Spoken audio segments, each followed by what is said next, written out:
Hello everyone and welcome back to a new video.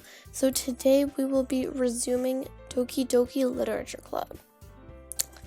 So this is where we left off. Monica must have worked really hard just to find these three. Maybe that's why they were all so delighted by the idea of a new member joining. Though I still don't really know if I can keep up with their level of enthusiasm about literature. So Aiden, what kinds of things do you like to read? Well, considering how little I've read these past few years, I don't really have a good way of answering that. Manga? I muttered quietly to myself, half jokingly. Natsuki's head suddenly perks up. It looks like she wants to say something, but she keeps quiet. Not much of a reader, I guess. Well, that can change. What am I saying?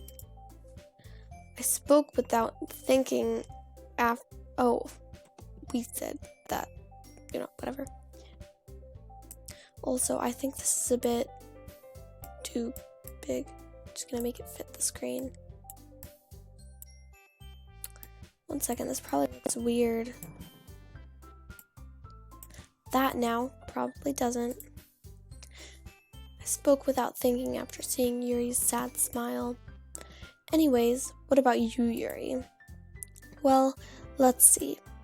Yuri traces the rim of her teacup with her fingers. My favorites are usually novels that build deep and complex fantasy worlds. The level of creativity and craftsmanship behind them is amazing to me. And telling a good story in such a foreign world is equally impressive. Yuri goes on, clearly passionate about her reading.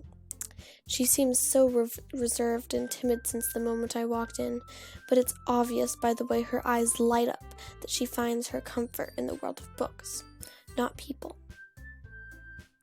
So she's an introvert, just like most of the population nowadays. But I like a lot of things. Stories with deep psychological elements usually immerse me as well. Isn't it amazing how a writer can so deliberately take advantage of your own lack of imagination to completely throw you for a loop? Anyway, I've been reading a lot of horror lately. I read a horror book once. I desperately grasped something I can relate to at the minimal level. At this rate, Yuri might as well be having a conversation with a rock. Really? I wouldn't have expected that, Yuri. For someone as gentle as you, I guess you could say that. But if a story makes me think or takes me to another world, then I really can't put it down. Surreal horror is often very successful at changing the way you look at the world, even for a brief moment. Ugh, I hate horror. Oh, why is that? Well, Natsuki's eyes dart over to me for a split second. Never mind. She probably likes manga. That's right, you usually like to write about cute things, don't you, Natsuki? What? What gives you that idea? You left a piece of scrap paper behind the last club meeting. It looked like you were working on a poem called Don't Say It Out Loud. And give that back. Fine. Your cupcakes, your poems, everything you do is just as cute as you are. Sayori slides up behind Natsuki and puts her hands on her shoulders. I'm not cute, Natsuki says. Natsuki, you write your own poems? Well, I guess sometimes. Why do you care? I think that's impressive. Why don't you share them sometime? Is there, anytime soon going to be any interactive element of this? Or am I just going to be reading, forever? Natsuki averts her eyes. You wouldn't like them, although the horror part is hopefully going to start coming soon. Hopefully. I understand how Natsuki feels. Sharing that level of writing takes more than just confidence. The truest form of writing is writing to oneself. You must be willing to open up to your readers, exposing your vulnerabilities and showing even the deepest reaches of your heart. Do you have experience writing too, Yuri? Maybe if you share some of your work, you can set an example and help Natsuki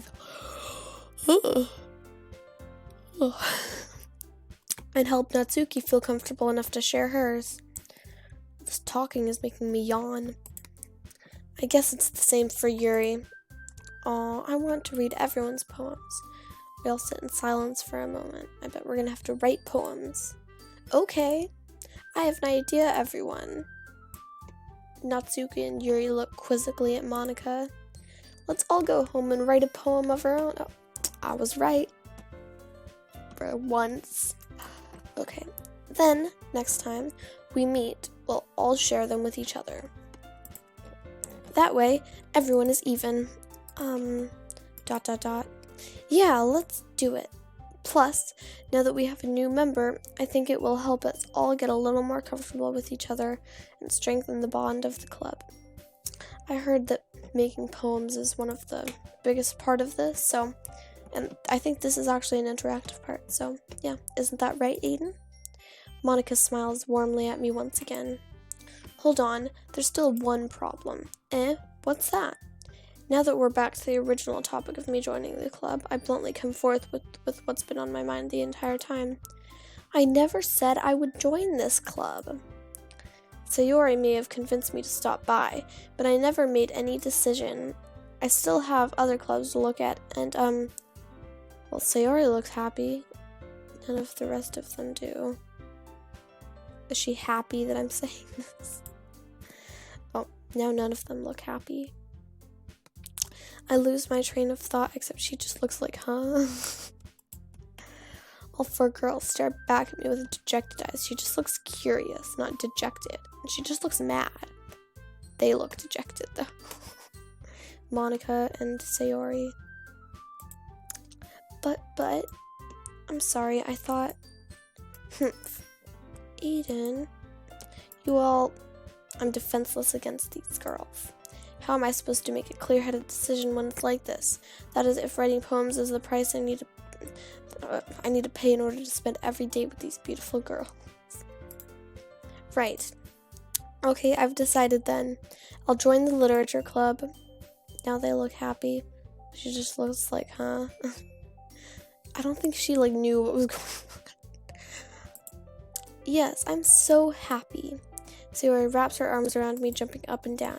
Hey, you really did scare me for a moment. You didn't look scared, you looked confused. If you really just came for the cupcakes, I would be super pissed. Then that makes it official. Welcome to the literature club. Thanks, I guess. Okay, everyone.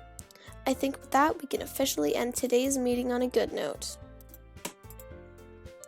Everyone, remember tonight's assignment. Write a poem to bring to the next meeting so we can all share. Darn, I did that again. Monika looks over at me once more. Aiden, I look forward to seeing how you express yourself. Yeah. Could I really impress the class star Monika with my mediocre writing skills? I already feel the anxiety welling up inside me. Meanwhile, the girls continue to chit-chat as Yuri and Natsuki clean up their food. Hey Eden, since we're already here, do you want to walk home together? When are we going to get to write poems? That's right, Sarah and I never walk home together anymore because she always stayed after school for clubs. Sure, might as well. Yay! Okay. With that, the two of us departed the classroom and make our way home. The whole way, my mind was wandering back and forth between the two of girls, Sayori, Natsuki, Yuri, and of course Monika. Will I really be happy spending every day after school in the literature club? Perhaps I'll have the chance to go closer to one of these girls. All right. I just need to make the most of my circumstances, and I'm sure good fortune will find me. And I guess that starts with writing a poem tonight. I don't know if any of you could understand that, but okay. It's time to write a poem. Finally. Pick words you think your favorite club member will like. Something good might happen with whoever likes your poem the most.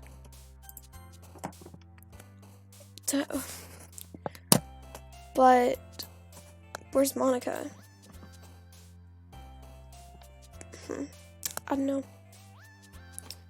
me see. Oh.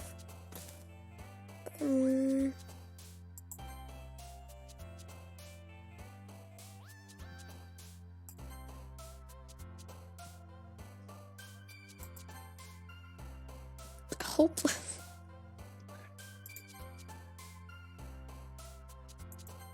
But why misfortune? What?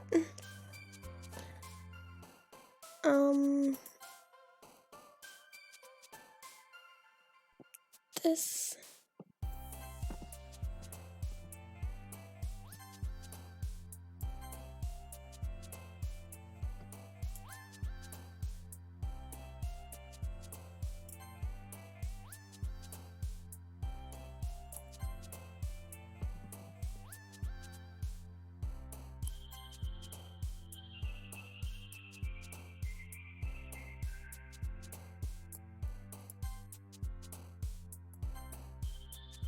Probably not talking during this much. I'm just trying to. I'm definitely going for Yuri because I like her purple hair. Purple's my favorite color.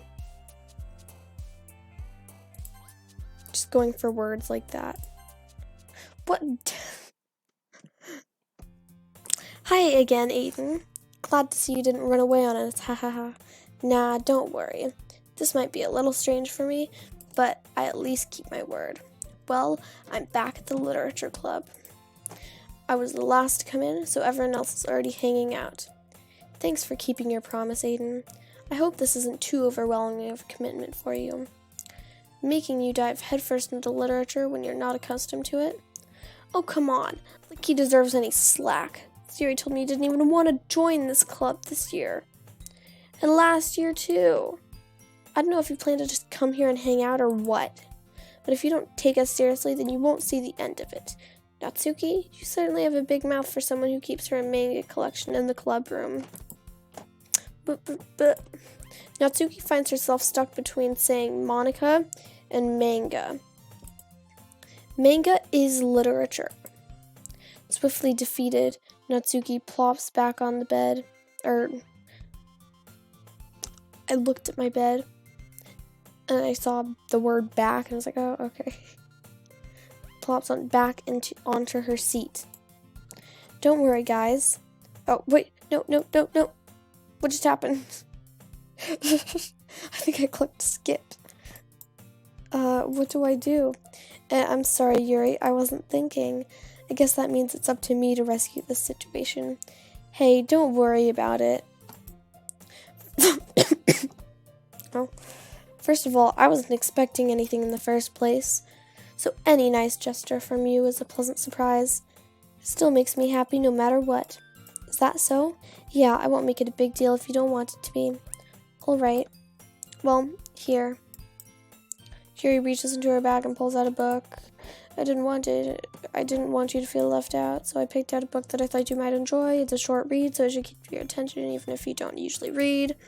And we could, discuss it afterward if you wanted. This is How's the Girl Accidentally Being So Cute? She even picked out a book she thinks I like, despite me not reading much. Yuri, thank you. I'll definitely read this. I enthusiastically take the book. Phew. Well, you can read it at your own pace. I look forward to hearing what you think. Now that everyone's settled in, I expect Monica to kick off some scheduled activities for the club. But that doesn't seem to be the case.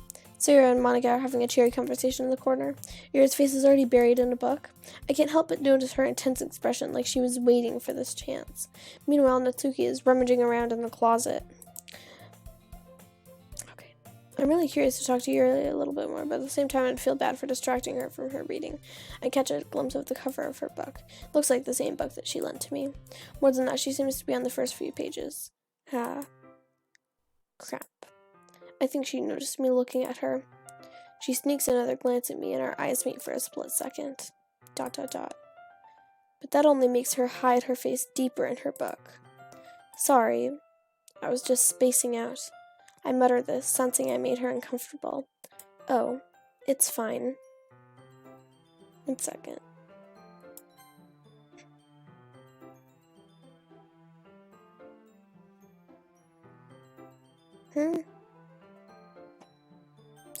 not sure. It's fine. If I was focused, then I probably wouldn't have noticed in the first place.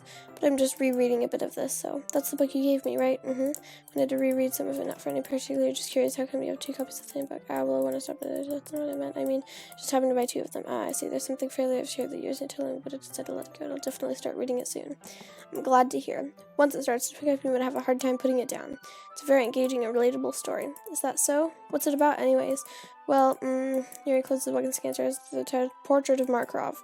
There, an honest-looking eye symbol on the front cover. All right. I just wanted to make sure I don't accidentally give anything away. Okay. Well, at that note, I think I'm actually going to end this episode.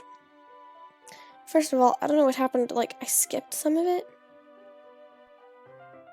And I don't know what happened with that, but something did. Well, whatever. Thank you guys for watching, and have a nice day. Bye!